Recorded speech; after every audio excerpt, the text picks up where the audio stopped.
मैं तुमसे भी वैसे ही मोहब्बत एक्सपेक्ट करती हूँ। ड्रामा सीरियल सुकून की एपिसोड्स में आप देखेंगे आयमा उस्मान के चुंगल से बच निकलती है और अकेली मरी से वापस अपने बाप के घर पहुंच जाती है। इसकी हालत बहुत ही बुरी होती है। उस्मान ने उसको 3 दिन रूम में बंद रखा होता है, ना कुछ खाने को दिया होता है और ना कुछ पीने को। बच्ची बेचारी 3 रोज अजियत में रहती है और मुच्छर जब वापस लौटता है तो इसका एहसास करने की बजाय इससे बहुत ही बुरा सलूक करता है। अपने घर जाना है। इस बार आयमा की हालत इसके बाप ने खुद देख ली है। अब इस सड़िया लंकर ने भांजे के करतूत देख लिए होंगे। आयमा की माँ से कहती है मैं तुम्हारे साथ हूँ और मैं तुम्हें उस घर में वापस नहीं जाने दूंगी। तो आयमा अपनी अम्मी से कहती है कि सोच ले अम्मी, मेरा साथ देना आपको कहीं महंगा ना पड़ जाए। उस्मान अपने दोस्त से मिलकर आयमा को बहुत ढूंढता है लेकिन वो इन्हें कहीं नहीं मिलती। तो वो अपने मामू के घर आ जाता है। तो उसका मामू से आयमा के बारे में पूछता है तो कहता है कि वो भाग गई। तो उसकी माँ उसे इशारा देती है लेकिन वो इसका इशारा समझ नहीं पाता। तो उसका मामू से पूछता है हाँ तो तुम क्या कह रहे थे, बताओ आयमा कहाँ गई। तो वो कहता है ऐना की तरह अपने आशिक के पीछे भाग गई और अपने मामू की तरबियत पर उंगली उठाता है और कहता है कि आपकी बेटियां इनमें से थीं जिन्हें पैदा होते ही गला घोंटकर मार देना चाहिए था।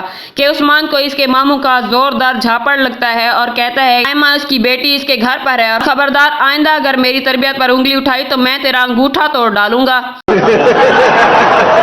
ऐना ग्रेजुएशन पास करती है तो हमदान उसे सरप्राइज पार्टी देता है। वो बहुत खुश होती है। हमदान उसे गोल्ड चेन गिफ्ट करता है और कहता है कि हमेशा और रोज तुम्हें पहनना पड़ेगा। वो पहन लेती है और बहुत खुश होती है कि हमदान उसका बहुत ज्यादा ख्याल रखता है। ऐना घर से निकलती है कि गुड़िया और वो एक दूसरे से टकरा जाती हैं। गुड़िया हमदान से कहती है कि मैं ऐना से टकराई थी। हमदान गुड़िया की बातें चुप करके सुनता रहता है। वो कहती है रजा ने इसके साथ जो भी किया वो गलत था।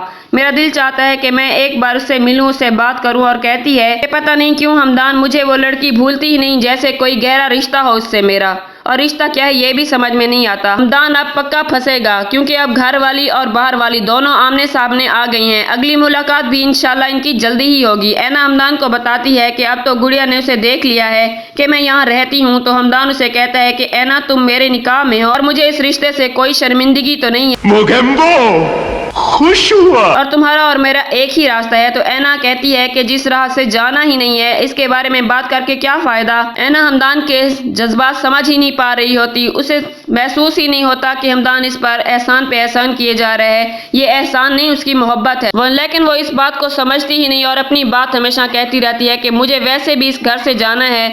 मुझे तो लगता है ऐना की समझ बूझ वाली मशीन में कोई फॉल्ट है। हमदान को चाहिए कि इसकी पहले वो मशीन ठीक कराए फिर इस पे ये मेहरबानियां करे। तो देखते रहिए चटपटे ड्रामों की कहानियां रील्स विद रिया के साथ। मेरे चैनल को सब्सक्राइब करना मत भूलिए और अपना फीडबैक भी मुझसे जरूर शेयर कीजिए।